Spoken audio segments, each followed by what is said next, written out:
안녕하세요. 아낌없이 크는 나무 아크나입니다. 오늘은 이택화 작가님의 소설집 노처녀의 청혼서에 수록된 단편소설 혼자 서 있는 여자를 준비했습니다. 사고로 인해 반신불수의 어린애처럼 되어버린 남편과 아이들을 위해 헌신하는 주인공 선경. 밤이면 녹초가 되어버리는 그녀의 일상은 그녀가 없으면 무너질 만큼 그녀를 필요로 했고 그녀 또한 그 역할을 잘 해내고 있었습니다. 하지만 어느 날부터 찾아든 허전함은 메울 수가 없는데 육체적 본능이냐 이성적 판단이냐를 고민하는 혼자 서 있는 여자인 선경의 이야기를 감상하시겠습니다. 혼자 서 있는 여자, 이택화 소설집 노처녀의 청혼서 중에서 펴낸 곳 세미입니다. 선경은 가시 울타리가 쳐져 있는 배밭에 서 있다. 한 남자가 벌거벗은 몸으로 역시 아무것도 걸치지 않은 그녀를 품에 안고 담금질을 하고 있다. 낮이었는데 부끄럽다는 생각이 조금도 들지 않는다. 조금만 더 오르면 배꼽이 흐드러지게 필 것 같은데 남자의 허리를 거머쥐고 힘을 쓰려는데 어둠이 확 눈에 든다. 익숙한 침대 위에서 희뿌연한 창가로 눈을 주다가 오른손을 가져다가 두 눈을 지그시 누른다. 온몸에서 떠돌던 참을 수 없는 격정을 실어 깊은 한숨을 내쉰다. 누르고 가두기만 했더니 꿈속에서 퉁겨져 일어서는군. 차라리 이 구차한 욕망이 사라지면 좋으련만.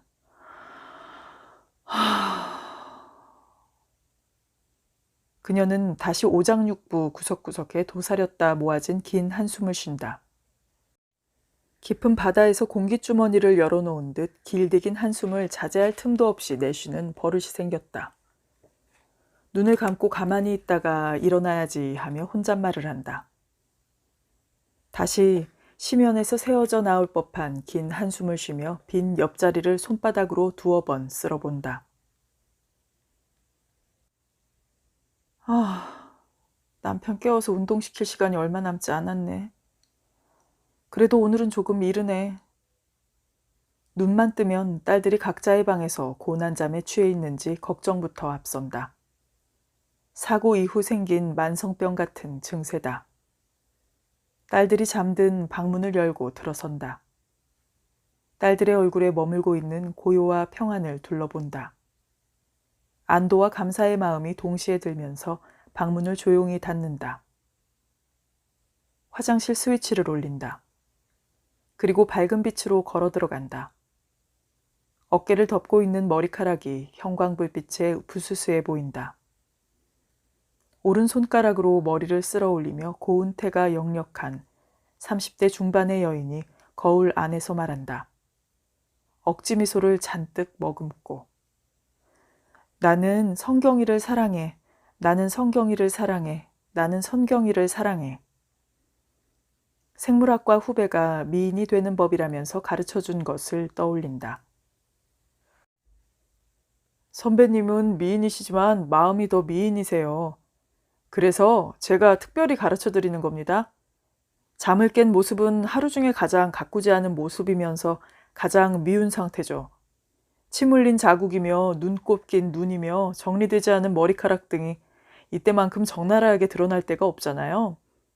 일어나자마자 거울로 가세요. 그리고는 자기 귀에 들릴 정도로 말하는 겁니다. 나는 너를 사랑한다. 나는 너를 사랑한다. 나는 너를 사랑한다. 이렇게 크게 외칠수록 더 효과가 좋아요. 미소 짓게 되고 힘찬 하루가 열립니다. 자신에 대한 애정이 솟으면 나아가서 자신이 하는 일조차 사랑하게 되니까 인생이 환해지죠. 결국 육체적으로는 자기의 최고 못생긴 모습을 보고 웃다 보니까 어떠한 상황에서도 미소를 짓게 되어 웃는 부처상이 되고요. 정신적으로는 자기 애와 자기 자부심과 자기 일에 대한 추진력을 갖추게 되면서 성공적인 인생을 살게 된다는 거예요. 3년만 실시해 보십시오. 미인이 안 되면 제가 이 입에 장을 지집니다. 미인이 되시면 제 입술에 입맞춤 한번 해주셔야 됩니다. 미인이 돼서 후배에게 입맞춤할 확률은 거의 없겠는걸. 선경은 쓸쓸한 미소를 머금고 있는 마른 여인을 거울 안에서 보고 있다. 그녀가 새벽마다 자신을 보며 사랑을 속삭이기 시작한 것은 더 이상 버티기 어렵다는 생각이 들던 2년 전부터였다. 미인이 될 것이라고 믿어서가 아니라 우울하고 근심 어린 어두운 얼굴에서 벗어나려는 몸부림의 일종이었다. 밝고 명랑하게 웃으면서 살아야 한다. 남들 앞에 불쌍한 모습을 보여서는 안 된다를 하루에도 수십 번씩 다짐하고 다짐해도 떨어져 내리는 감정을 붙잡을 길이 없을 때 문득 후배의 말이 생각났다. 억지로라도 밝게 웃다 보면 웃어질 일이 있다고 믿었기에 다음 날부터 실시했다. 나름대로 효과를 발휘했는지 주변 사람들로부터 얼굴이 맑아졌다는 얘기를 가끔 듣기는 했다. 쌀을 전기밥솥에 안치고 상을 대강 차려놓는다. 딸들이 등교하기 전에 돌아와서 밥상을 차리기 쉽도록. 새벽 바람이 차다. 스웨터를 꺼내 입고 올 걸 그랬다는 생각을 하며 차 히터의 스위치를 누른다. 아파트를 빠져나가 3분을 달리자 육중한 하얀 건물이 감옥처럼 을씨년스럽게 새벽빛을 받으며 모습을 보인다. 휴... 한숨을 내몬다. 한승주 계장님 댁이시죠? 지금 한승주 계장님께서 교통사고를 당하셔서 청남병원에 계십니다. 연락 받으시는 대로 청남병원 응급실로 오세요. 남편의 교통사고 소식이 전화의 메시지를 타고 전해지던 날은 특별한 암시나 예감조차 없던 일상의 틈새 가운데였다. 그녀가 급류를 타기 시작한 5년 전, 그날도 다른 날과 다름없이 남편과 딸들을 배웅하고 청소하고 밀린 빨래를 하고 시장을 보고 이웃집 여자와 차를 마시고 시덥잖은 대화를 즐기다 돌아왔다. 저녁을 준비하기로는 빠르고 낮잠 자기도 그렇고 해서 비오는 아파트 창문을 감정 없이 바라보다 전화기가 메시지 신호를 담고 있는 것이 보여 감정 없이 꾹 눌렀는데 일상을 바꿀 단어들이 고막 속으로 들어왔다. 비보였다. 믿기지 않았다. 다시 돌렸다. 가슴이 투둥투둥 걷잡을 수 없이 뛰었다. 그날부터 그녀의 일상이 다른 일상으로 바뀌었다. 일상이랑 같은 단어가 상황에 따라 달라지는 틈새는 어마어마해서 한 세상을 건너온 듯했다. 익숙한 일상의 틀에서 건너뛰어 다른 일상으로 넘어가기까지의 중간 과정은 끔찍했다. 순간순간 그녀가 전에 익숙하게 누렸던 일상의 안온함의 크기와 고마움은 꿈결같이 느껴지곤 했던 시간들이었다.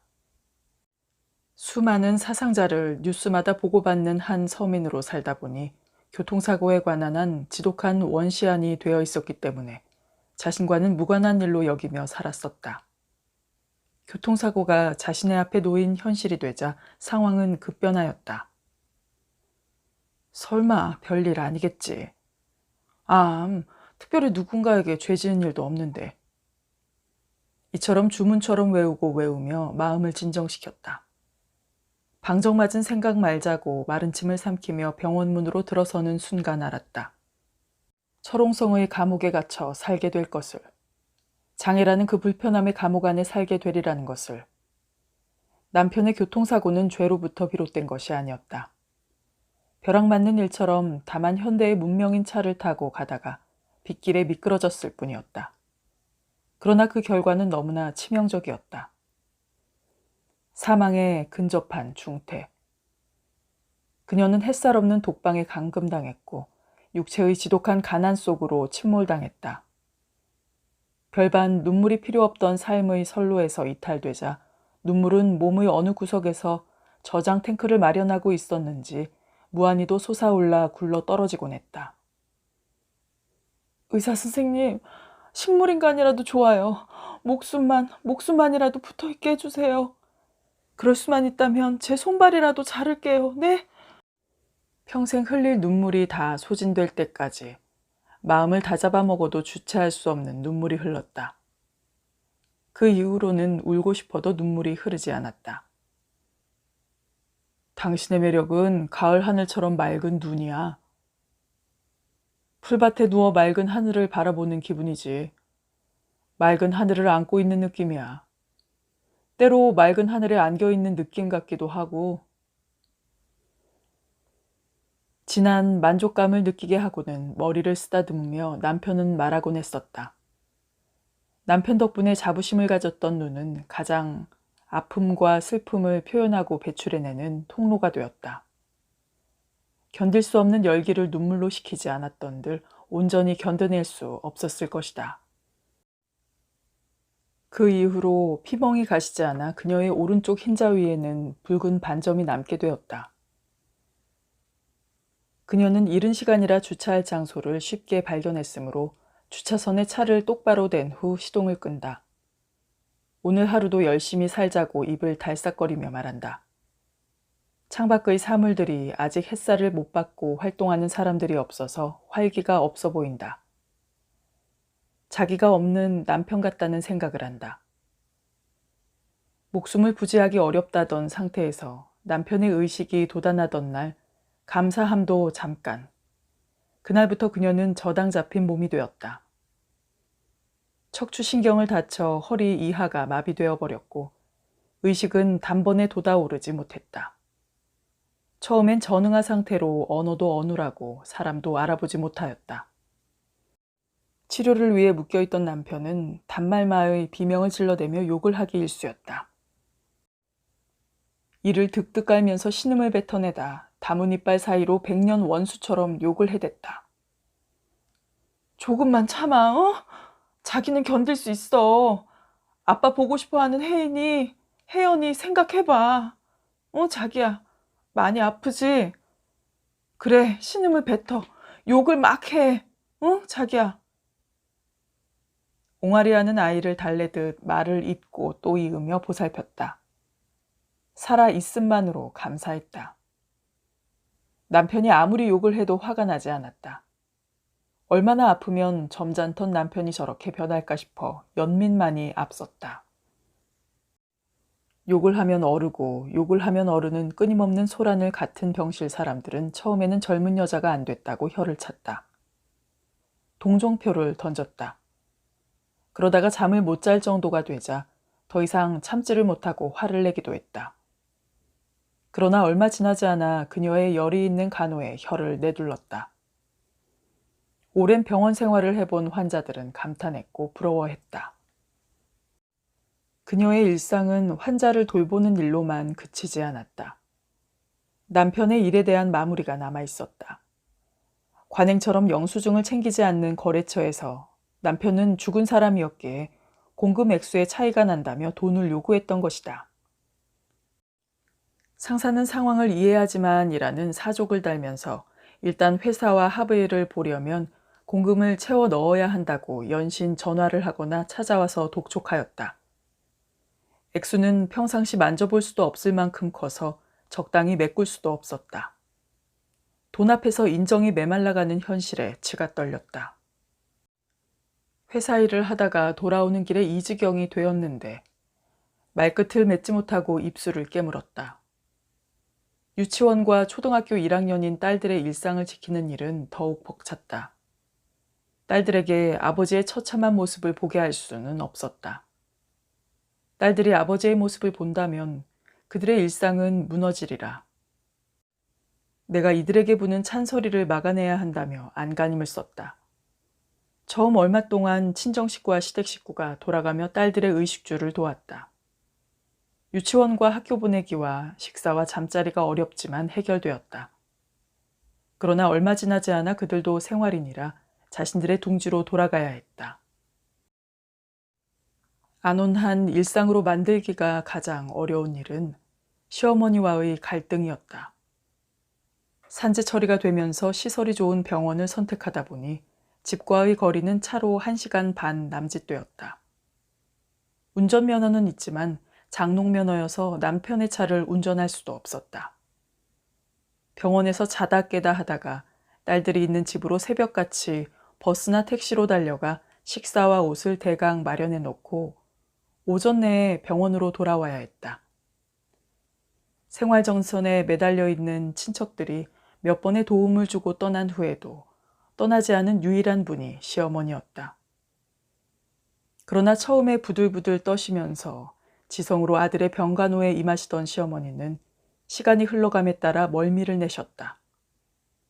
활달하여 노는 것 좋아하시고 품은 말 내뱉지 않으면 화병이 나시는 괄괄한 성미의 시어머니는 석 달도 되지 않아 짜증을 내셨다. 사실 석 달도 시어머니 성깔로는 많이 참아내신 것이었다. 잠시도 비울 수 없는 병실의 감옥살이는 시어머니를 광포하게 만들었고 그녀의 예민한 신경에 칼질을 하셨다. 짜증의 말은 원망의 말이 되고 원망의 말은 저주의 말로 변해갔다. 딸만 낳아 곱지 않던 시어머니의 시선은 노골적인 언사로 바뀌어 그녀를 더욱 고통스럽게 했다. 죄인처럼 시어머니의 눈치를 보며 비위를 맞추는 일이 가장 어렵고 버거웠다. 며느리 잘 봐야 집안이 피는디? 허이구, 이년은 복도 지지리도 없지. 재수 없는 년 온부터 온다고 집안 망해 먹을 거요. 환자의 가족에게 넋두리를 하는 것까지는 참을만 했다. 아들이 저 모양이 됐는데 누구에게 화풀이 하나 이해하자 하였다. 합의금이 수억이라는디 인제 너는 팔자 폈구먼. 어이구, 이년의 신세.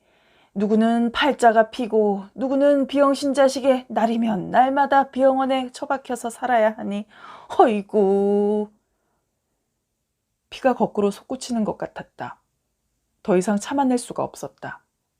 참고 참았던 분노가 터져버렸다.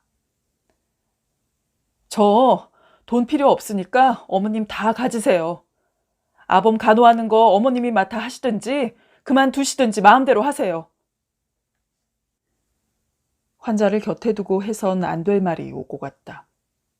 펄펄 뛰시며 가슴에 비수를 사방으로 꽂으시던 어머님은 급기야 짐을 벗어 던졌다는 신바람을 숨기지 못하면서 재빠르게 육체의 감금으로부터 탈출하였다. 나름으로 삶을 선택하고 윤택하게 사는 방법의 하나를 시어머니는 실천하셨다. 그날부터 그녀는 혼자 모든 일을 처리해왔다. 실질적 가장이었다. 가정이란 건강한 두 남녀가 온갖 정성을 들여도 잘 유지하기가 어려운 법이었다. 그런데 여자 혼자서 병자를 간호하며 가정을 꾸리는 데는 늘 절벽처럼 한계에 부딪히는 일이 많았다.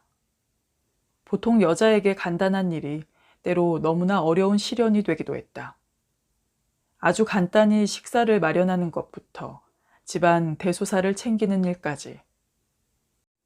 그녀는 부르르 떤다. 그때를 생각하면 가슴이 시리고 끔찍해서. 그녀는 엘리베이터를 기다린다. 엘리베이터가 7층을 지나 내려오고 있다는 표시인 7이라는 숫자를 바라본다. 6과 5를 지나 4층에서 시간을 끈다. 누가 내리나 보다. 나에게 행운은 이제 없는 걸까? 의문이 머리 안으로 툭 들어온다. 사람들은 나를 총체적으로 판단할 때 불행한 여자라고 한다. 맞는 말일까? 나는 정말 불행한 걸까? 이제 시간이 남아도나 보다. 별 생각을 다 하는 걸 보니 하며 이마와 머리를 문지른다. 아빠는 몸이 아프셔서 한동안 못 온단다. 너희들이 고운 마음으로 기도하면 곧 오실 거야. 아픈 아빠가 너희가 예쁘게 잘 자라고 있다는 소식을 들으시면 힘이 되시겠지? 엄마는 그런 소식만 아빠에게 전하고 싶어. 엄마가 지금 힘들거든. 너희가 엄마를 도와줬으면 좋겠어. 엄마, 내가 도와줄게. 아빠 빨리 나으시라고 기도할게. 엄마, 혜연이가 도울게요. 제가 청소할게요. 딸들은 숲에 풀어놓은 새떼처럼 제잘거려서 그녀를 풀죽지 않게 했다. 나는 자기가 살아있는 것만으로도 만족해. 혜인이 혜연이에게도 아빠가 계시다는 것만으로도 얼마나 힘이 되겠어. 의술이 점점 발달하고 있어. 언젠가는 걷게 될 거야. 나 당신 믿어. 욕창이 덜 생기도록 몸의 위치를 바꿔주면서 마비된 다리를 주무르면서 대소변을 받아내면서 미소를 지으면서 반복하고 반복하며 말하였다. 남편은 의식이 거의 회복되어 갔으나 어린아이가 되어버렸다. 아기처럼 돌보다 보니 그녀를 향한 눈빛이 남편으로서가 아닌 자식의 눈빛이 되었다. 처리해야 할 일이 산더미 같더니 3년이 가까울 무렵 자리가 잡히기 시작하였다. 남편은 여러 번의 피부이식 수술 덕분에 2년 만에 욕창이 사라져 휠체어로 이동할 수 있게 되었고 병원 근처로 이사하게 되어 딸들과 함께 살 수 있었다. 평생 동안 재활치료를 받아야 하는 남편은 주말마다 그녀가 모는 차를 타고 집에서 잠을 잘 수 있게 되었고 절망에 빠지는 시간을 줄이기 위해 컴퓨터를 배우게 되었다. 회사는 환자에 대한 그녀의 지극정성을 참작해 후하게 합의금을 주었고 부족한 공금을 메꾸는 데 필요해서 빌렸던 돈도 갚을 수 있게 되었다. 시댁에서도 시간이 흐를수록 합의금이나 받아 챙기고 도주하지 않을까 하는 한간의 의심은 버리고 시아버지가 돌아가시자 시골 땅맞이기까지 유산으로 챙겨주었다. 이때까지는 고뇌하고 슬퍼하는 시간도 사치였다. 그럴 만한 정신적, 육체적 시간이 없었다. 눈 뜨자마자 시작되는 일과는 졸다 깨다 밤중까지 이어졌고 날이 밝으면 또다시 이어졌기 때문이었다. 문제는 3년 뒤 여유가 생기면서 시작되었다. 남편의 병원비는 산재로 해결되었고 합의금의 이자와 간병비는 근검절약이 몸에 배어 있는 그녀가 쓰기엔 부족하지 않아서 재저축이 되고 있었다. 딸들은 그녀의 환한 배려와 교육으로 남편에 대해 거리감 없이 밝고 명랑했으며 남편은 예전보다 더 순진무구한 웃음을 베어물곤 했다. 그러나 여유가 자기를 추락시킨다는 것을 그녀는 그때부터 느끼기 시작하였다. 느낌의 신호탄이 한번 쏘아 올려지자 본격적인 소용돌이가 시작된 것이었다. 환부가 아니면 통증을 느끼지 못하는 법인데 뜻하지 않게 통증은 그녀의 내부에서 일어났다. 그녀가 탄 엘리베이터의 숫자가 4를 지나 7을 지나 8에서 멈춘다. 남편이 기다리는 8층의 문이 열린다. 환한 햇살로 몸을 드러내지 않은 복도가 내 마음 같다는 생각을 한다. 어둠을 억지등불을 세워 누군가 벽에 부딪히거나 무엇인가 걸려 넘어지지 않도록 몸을 밝히고 있는 복도가 나 같다고 생각한다. 늘 그런 생각이 싫어서 걸음의 보폭을 빠르게 하며 병실의 문을 연다. 침대를 세워 남편이 휠체어로 옮기기 쉽도록 돕는다. 그녀나 남편이나 익숙하다. 휠체어를 민다. 엘리베이터 앞에서 기다린다. 탔다가 내리다가 운동실로 들어간다. 남편이 운동하는 걸 돕는다. 휠체어에 남편이 타는 걸 돕는다. 휠체어를 민다. 엘리베이터 앞에서 기다린다. 탔다가 내리다가 휠체어를 민다. 남편이 휠체어에서 침대로 옮기는 걸 돕는다. 침대를 바로 하고 편한 눈길을 주고받고 돌아오고 딸들의 식사를 챙기고 옷을 챙기고 배웅을 하고 청소를 하고 세탁기를 돌리고 병원으로 간다. 남편을 컴퓨터 학원으로 데리고 간다. 기다리고 남편과 집으로 오고 점심을 먹고 남편을 목욕시키고 휠체어에서 침대로 옮겨 남편이 낮잠을 잘 수 있게 하고 그리고 아이들이 돌아온다. 아이들의 이야기를 들어주거나 놀아준다. 아이들을 학원에 데려가고 집으로 돌아오고 남편을 침대에서 휠체어로 옮기는 걸 돕는다. 남편의 간식을 준비하고 아이들을 데리러 가고 저녁 식사 준비를 하고 남편을 병원에 데려다 준다. 집으로 돌아와 아이들과 저녁을 먹고 아이들이 놀다 잘 수 있도록 준비하고 병원에 가고 남편이 잠들 수 있도록 돕고 집으로 돌아온다. 딸들의 방을 돌아보고 안방으로 들어선다. 시계는 11시 반을 넘고 있다. 그녀는 녹초가 된 몸으로 침대에 눕는다. 옷을 벗기가 귀찮고 싫다. 씻을 염도 나지 않는다. 한숨을 내쉰다. 불빛이 비쳐드는 것이 싫어 손등으로 눈을 가린다. 생각 안으로 순간 이동한다. 3년이 될 무렵 남편은 6인실에 있었다. 평생을 병원에 있어야 하는 남편에게 외로움은 큰 적이었다. 아내가 없는 동안 대화를 나눌 사람들이 필요하고 경제적인 이유도 있어서 6인실을 선택했다. 6인실이다 보니 여러 부류의 환자들과 그들의 가족, 친지들을 만날 수 있었다. 그 중에서 고진영이란 환자는 특이한 환자였다. 고진영은 고속도로 추돌 사고로 몸이 많이 상한 40대 중환자였는데 왼쪽 다리가 없었다. 사고로 허벅지 이하를 절단한 것이었다. 여보, 왼쪽 다리가 아파 죽겠어. 어우, 아파. 어떻게 좀 해줘, 여보. 여보. 당신은 왼쪽 다리가 없는데 왜 아프다고 그래? 아플 다리가 있어야지 아프지. 봐, 없잖아. 그래도 아파 죽겠다고? 의사 선생님 좀 불러. 어서. 이가 진짜 정신 이상까지 생겼네. 없는 다리가 왜 아파? 정신 좀 차려. 견딜 수 없이 아프다니까 그러네. 어서 의사 선생님 좀 불러. 어서. 왜 소리는 지르고 그래? 내가 미쳐. 한다 하니까 별 미친 행동을 다 한다니까. 옥신각신 싸우는 소리에 병실 식구들의 시선이 집중되었다. 장난은 아닌 것 같으니까 의사 선생님 좀 모셔와요. 환지통 환자였다. 비록 다리를 잘라 없앴지만 다리를 갖고 있다고 믿는 뇌로 인해 일어나는 통증의 지각이 문제였다. 육체의 통증이란 본래 갖고 있는 건강한 육체로 복원하려는 호소라고 그녀는 믿었다. 그는 자신의 다리가 없다고 믿고 싶지 않았고 그의 뇌는 건강한 다리를 갖고 싶은 그에게 통증으로 알리는 듯했다. 없는 것에 대한 염원이 더 큰 것일까? 그의 다리에 대한 통증의 호소는 옆에서 보고 있기가 안타까울 정도로 심했다. 그녀는 없는 다리 때문에 저렇게 통증에 시달리다니 하다가 자신을 보았다. 자신의 내부에서 일어나는 통증을 보았다.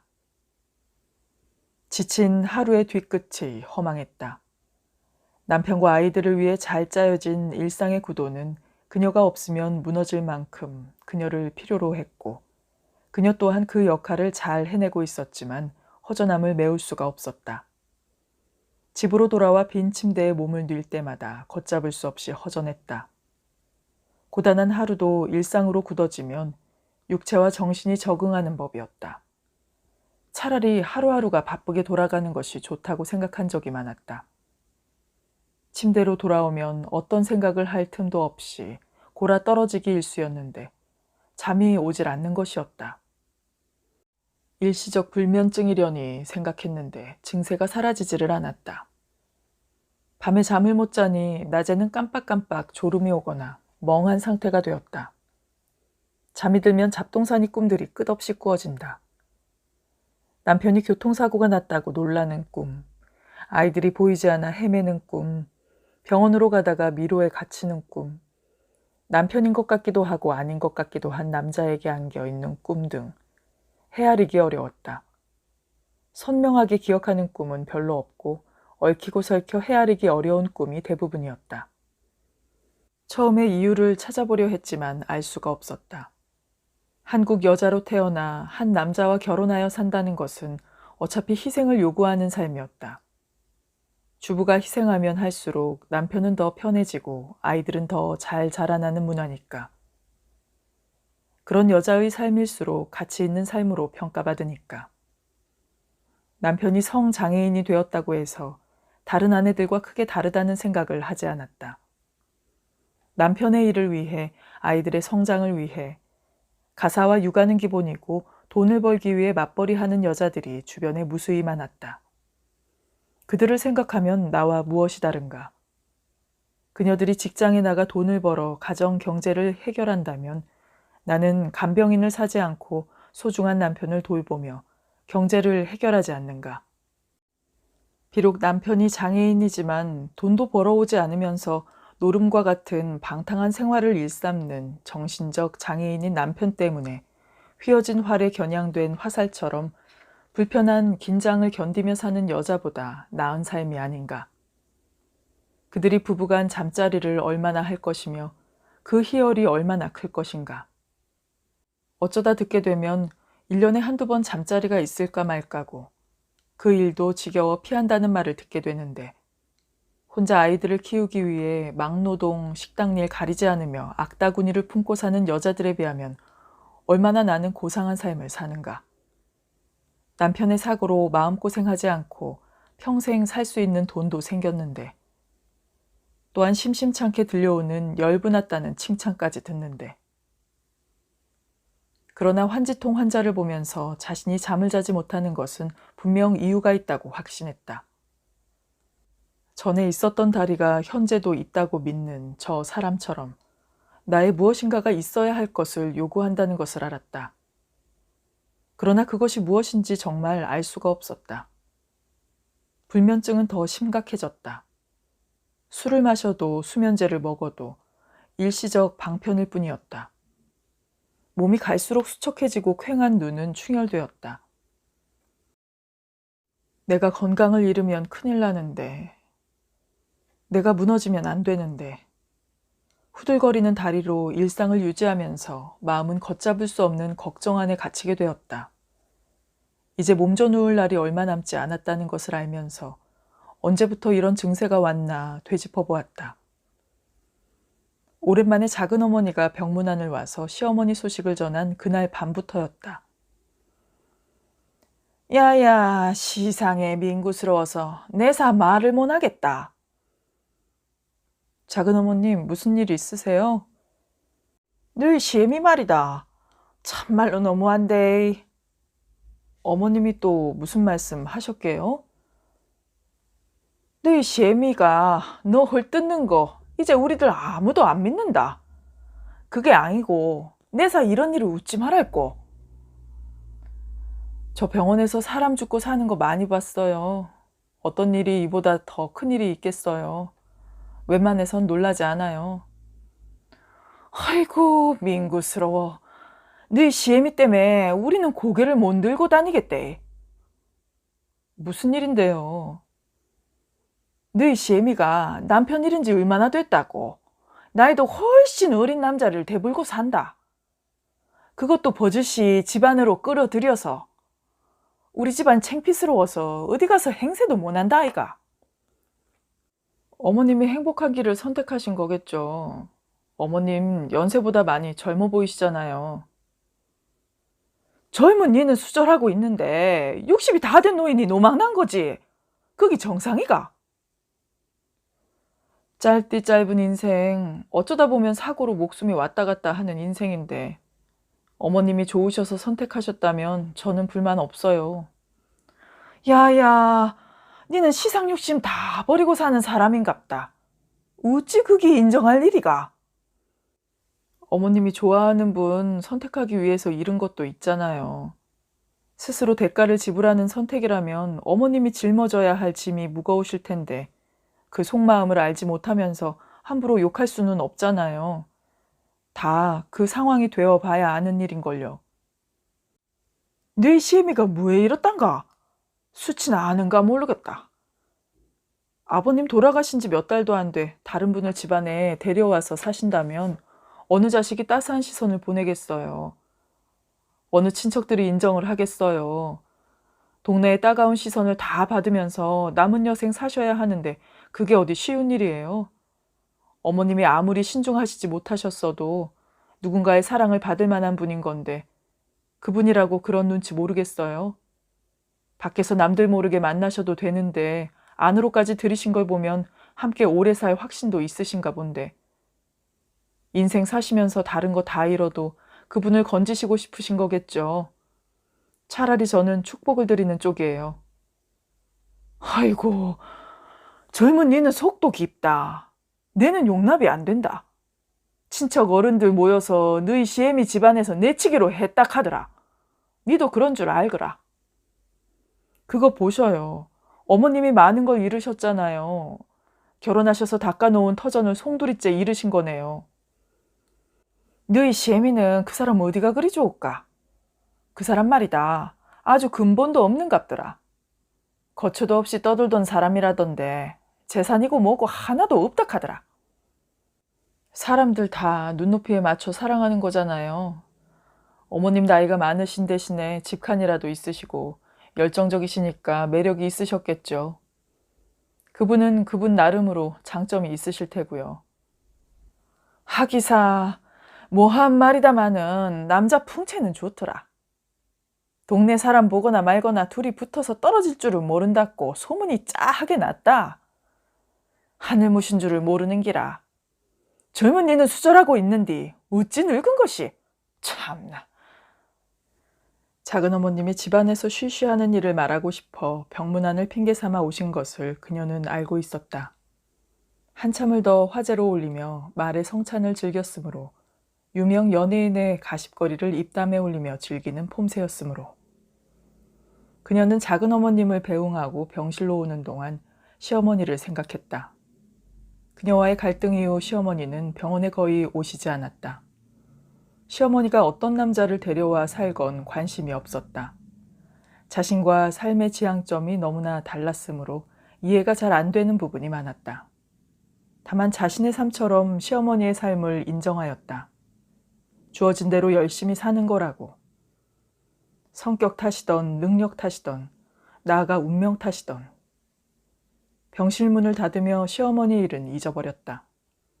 바쁘게 쭉 늘어선 일상의 일들을 걷어내야 했으므로. 견디다 못해 병원에 갔다. 의사로부터 근본적인 해결책을 찾기는 어려웠다. 몸이나 마음이 요구하는 것이 성이 아닐까 하는 막연한 판단을 명확하게 언어화해서 진단했을 뿐이었다. 강박이니 억압이니 하면서 약을 먹을 수 있도록 배려했을 뿐이었다.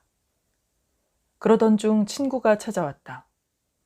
고등학교 동창이면서 대학 동문인 친구와는 격의가 없는 사이였다. 노처녀 추상 화가인 친구는 그녀와 살아가는 방식이 너무나 달랐다. 자유분방한 의식과 행동의 표출로 세간의 화제가 되는 여자였다. 주변에 알리지 않고 산속이나 바닷가, 농촌이나 외국으로 훌쩍 떠나서 작업에 몰두하다가 돌아와서는 술과 남자와의 사랑 타령으로 소일하는 여자였다.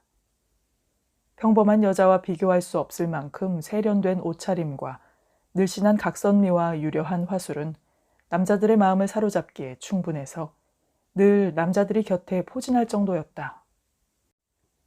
남자들은 신선한 가을바람을 몰고 다니는 여신처럼 그녀의 말에 빨려들고 마음이 푸르고 맑아지는 느낌을 받게 된다는 공통된 평을 하였다. 남자들은 그녀의 사랑을 받기 위해 안달이 날 정도였다. 사랑하는 남자의 유형도 가지각색이어서 자신의 마음에 비쳐드는 남자가 있으면 노인이나 소년, 유부남이나 총각을 구분하지 않았다. 남자와의 사랑은 작품의 에너지이며 모티브이고 완성으로 가는 필연적 길목이라고 말하곤 하였다. 내가 작품하느라고 프랑스에 한 6개월 다녀온 사이에 너 마음고생 많았구나? 친구는 어깨를 쓸어 앉다. 두 볼을 쓰다듬다.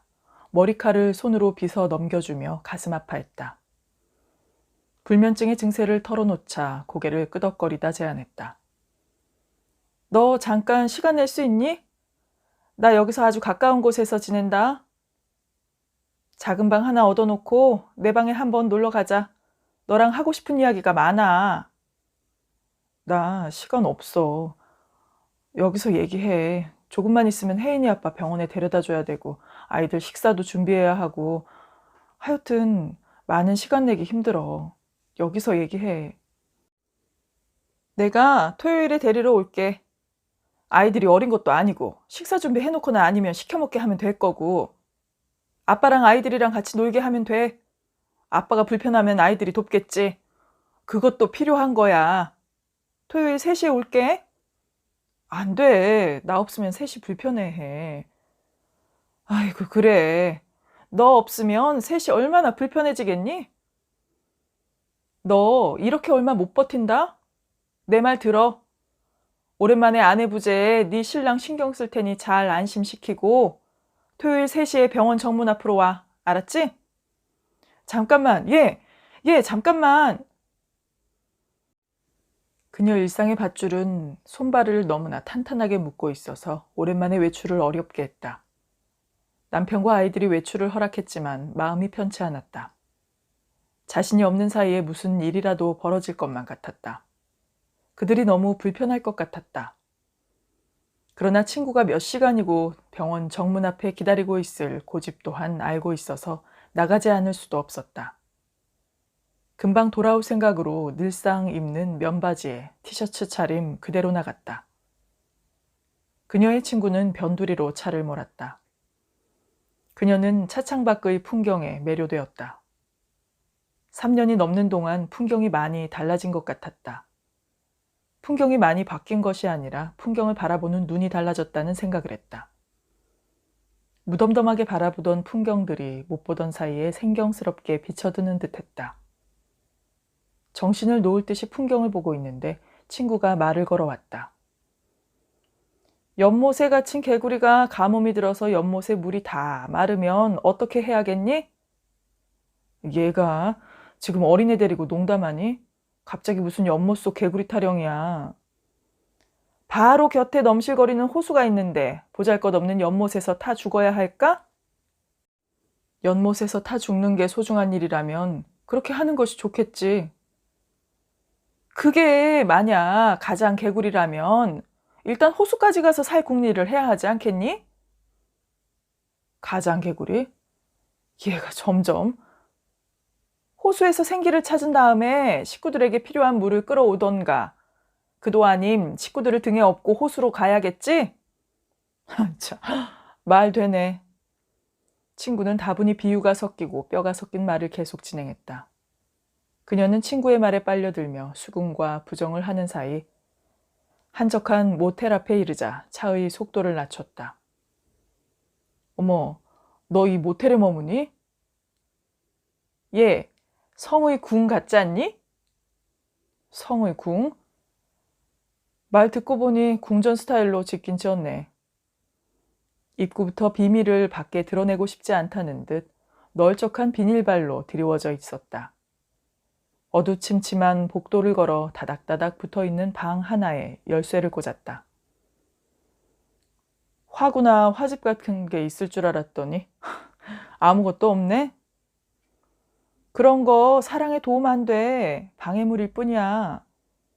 나 누군가와 사랑할 땐 내가 화가라든가 누구의 자손이라든가 어디 출신이라든가 하는 따위 다 잊어버려. 오로지 사랑하는 사람에게만 충실해. 그럼 여기서 네가 선택한 사람하고 사는 거야? 사는 건 아니야. 그 사람이 왔다가 사랑하고 돌아가. 네가 지금 말하는 거 그거 성관계 말하는 거야? 사랑과 섹스가 어떻게 다른데? 사랑과 섹스가 어떻게 다르냐고? 글쎄, 그렇게 물으니까 뭐라고 대답하기가 좀 그러네. 나 머리가 그런 쪽으로는 안 돌아가. 생각을 안 하고 사니까. 아는 대로 말해봐. 굳이 말하라고 한다면 사랑은 부모의 사랑처럼 정신적인 사랑이 있을 수 있고 애인처럼 정신과 육체를 공유하는 사랑이 있을 수 있고 술 마시고 여자 앉는 사람처럼 육체적 사랑이 있을 수 있겠지? 섹스라는 건 정신을 공유하는 것과 공유하지 않는 게 있을 것 같은데 결국 사랑은 정신만으로도 유지될 수 있지만 섹스는 육체를 꼭 필요로 하는 것이 차이라면 차이일까? 맞아. 간단한 차이는 사랑은 육체가 없어도 할 수 있지만 성행위는 육체가 없으면 할 수 없다는 거야. 혼자 자위행위를 해도 육체가 필요하지. 남녀 간의 사랑은 성행위를 낳지. 사랑을 동반한 그 행위는 신의 축복이야. 신은 남자와 여자가 만나 자손을 낳고 자손을 이어가면서 영원히 살게 하셨어. 자식을 낳고 기르고 사회에 진출시키는 거 고단한 일이잖아. 그런데 왜 자식을 성행위를 통해 낳게 했을까? 인간의 고상한 정신적 충족을 위해서라면 머리나 가슴이 열리면서 성적 교류를 하고 자식도 그로부터 탄생해야 하는 거 아니야? 신은 인간에게 세상을 가꾸며 고생하는 상으로 그걸 주신 거야. 그걸 할 때처럼 세상 만사 있고 즐거울 수 있는 일이 어딨니? 어릴 때도 성에 대한 관심이 표면으로 드러나지 않아서 그렇지. 다 안에 내재되어 있는 거야. 프로이드 이론이 대표지. 성은 신이 준 임무인 세계를 가꾸는 모든 일의 순수한 근원이고 인간이 성숙한 기간 동안 누려야 할 권리야. 가식이나 굴레로 성을 버려서는 안 된다고 생각해. 인간이 그것에만 탐닉하면 이 사회가 유지될 수 없잖아. 당연히 인간에게는 의지와 판단력이 있으니까 성애의 탐닉 중에 절제의 칼을 사용하지. 나도 내 마음이 가지 않으면 남자랑 그걸 하지 않아. 그것에 계속 탐닉하고 싶어도 작품을 위해서 절제를 해야 한다고 생각하면 칼로 무베듯이 자르고 일어나. 사회가 성으로 인해서 무너지지 않는 것은 성애의 집착과 같은 본능을 제어할 수 있는 이성이 있기 때문이야. 그러나 이성만 존중하고 본능은 죽이는 것도 반쪽의 생밖에 못 누리는 삶이고 결국 장애인의 삶이다. 네 얘기대로라면 수녀님, 신부님, 스님은 모두 장애인의 삶을 사는 거네. 왠지 불편한 이론이다. 수긍이 잘 가지 않는. 그거야. 네가 본능보다 이성을 중시하는 교육을 받아왔고 그런 관념을 실행하는 삶을 살기 때문에 내 말이 불편한 거야. 그분들은 사람들을 도와주려는 분들이기 때문에 가치를 선택한 거지. 그건 그렇고 대부분의 동물은 수컷만 성의 절정감을 느끼고 암컷은 못 느낀다는 연구가 나왔어. 본능만 있는 암컷이 성의 쾌락을 알면 자식을 낳거나 기르는 데 충실하지 않고 성을 즐기기 위해서 동분서주하게 될 테니까. 그러면 자연의 질서가 무너지지. 그러나 인간은 달라. 신은 여자에게도 성의 쾌락을 선사하셨어. 신은 남자나 여자에게 성에 대한 동등한 권리를 주신 거다. 여자도 성을 누릴 줄 알아야 해. 자, 이리 와봐. 창문을 열어젖혔다. 친구가 가리키는 곳에는 자가용들이 질비하게 늘어서 있었다. 들어올 때만 해도 몇 안 되었는데 주차장이 꽉 찼네. 이들이 여기 오는 이유는 성을 즐기기 위해서야. 이렇게 숨어서 해야 한다면 거의 다 불륜일 거야.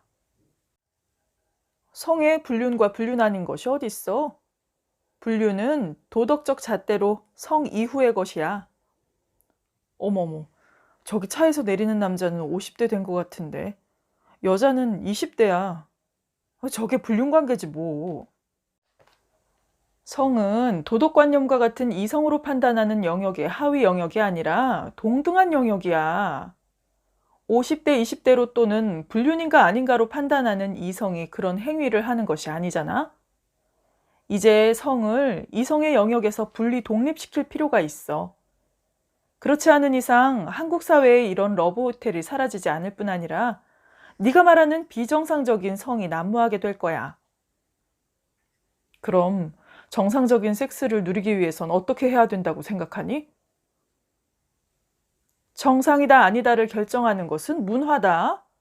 성에 대한 의식을 바꿔서 축복을 누릴 수 있는 문화를 형성해야지. 부부들이 그런 축복을 누리잖아. 현재 한국 사회에서는 부부들이 누리는 성행위만이 정상인 문화다. 그것도 법적 부부만이 정상적으로 그걸 할 권리가 있어. 그런데 21세기의 초입인 지금만 봐도 너무나 그렇지 않아? 결혼하지 않은 청춘 남녀의 성이나 외도라 불리는 성이나 부부의 성관계 못지않게 행해지고 있다고. 심지어는 경원시하는 레즈비언이나 호모의 그것까지. 그들은 죄의식을 가지고 신의 축복된 행사를 치르지. 잘못된 거다. 절제를 동반하되 사랑하는 사람이 누리는 성은 인정해야 돼. 그게 세상을 지키는 힘으로 사용되는 한. 그렇다면 현재 그들이 갖는 죄의식을 사라지게 하는 것이 가장 문제일 것 같은데. 앞으로는 결혼하지 않고 성생활만 누리는 사람들이 많을 거야. 심지어는 축첩이나 남편을 여럿 거느린 축부도 많이 나올 거야. 이런 세상에서 도덕이나 사회 심리로 사람을 묶어놓으면 희생자가 나오게 돼.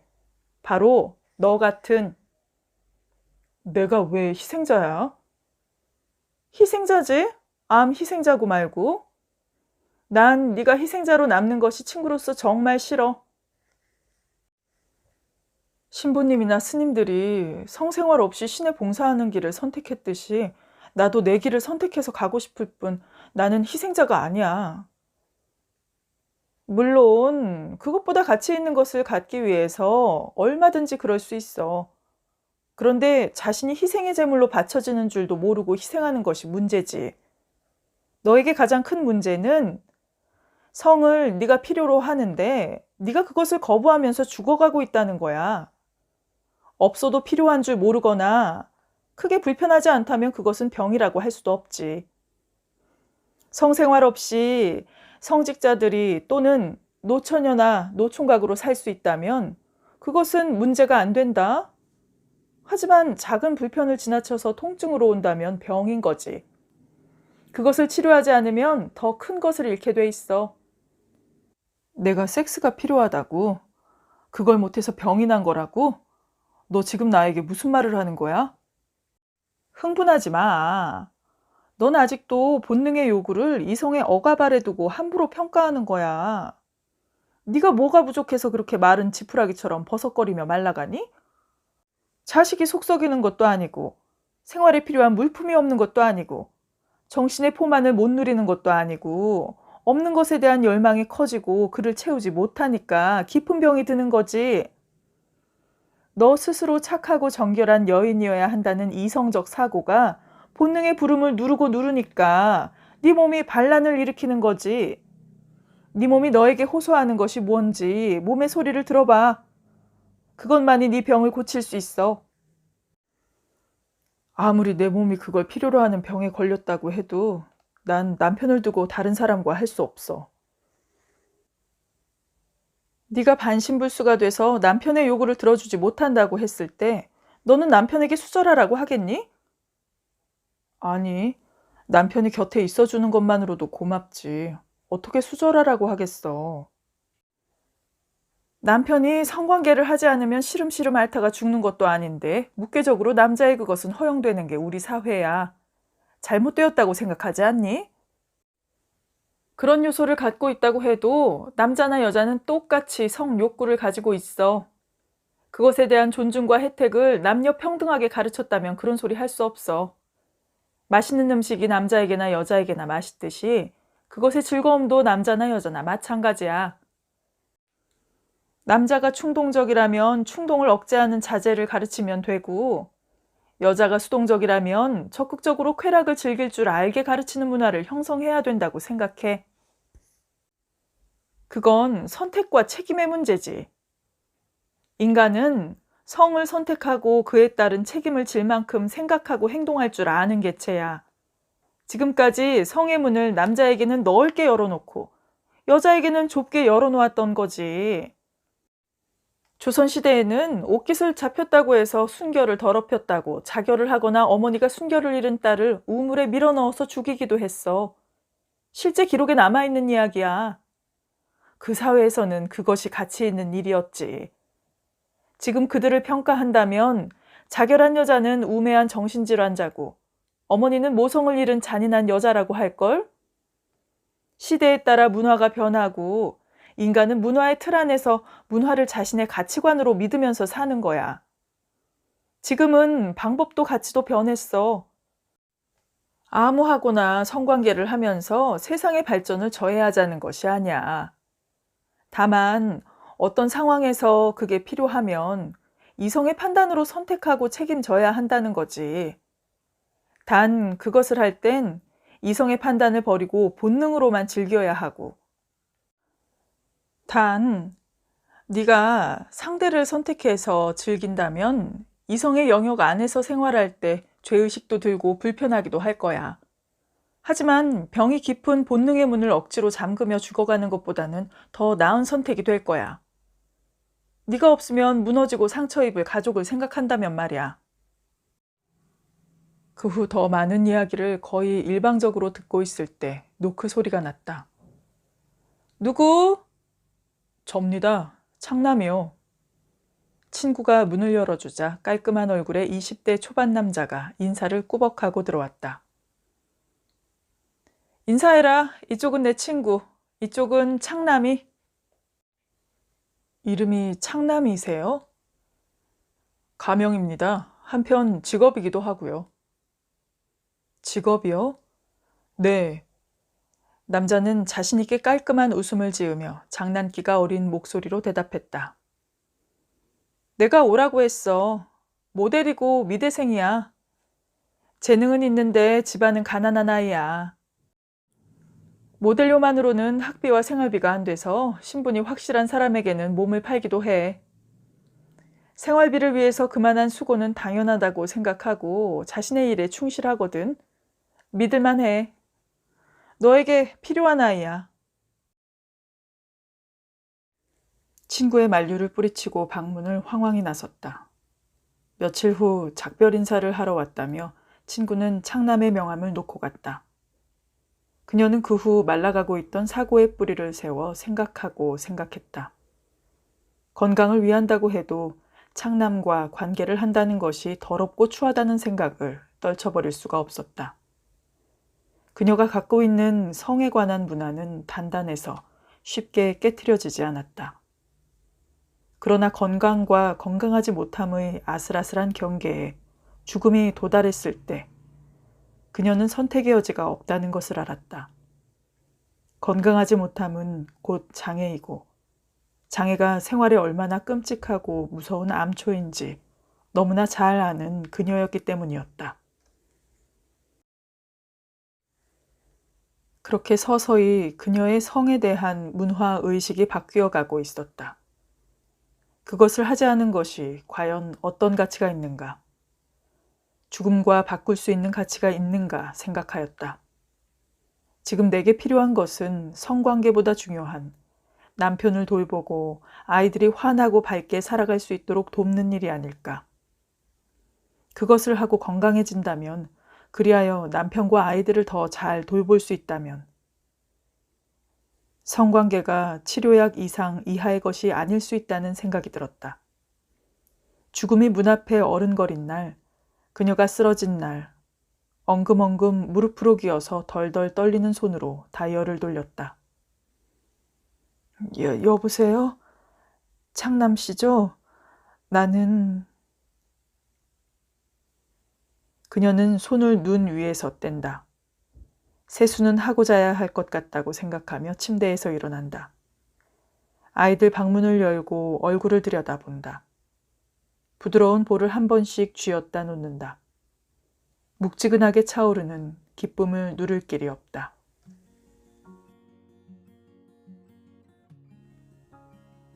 네, 지금까지 이택화 작가님의 혼자 서 있는 여자를 감상하셨습니다. 오늘도 아크나의 오디오북과 함께 해주신 여러분 진심으로 감사드립니다. 오늘 시간 유익하셨다면 구독과 좋아요, 알림 설정 부탁드리겠습니다. 그럼 다음 시간에 또 찾아뵙겠습니다. 감사합니다.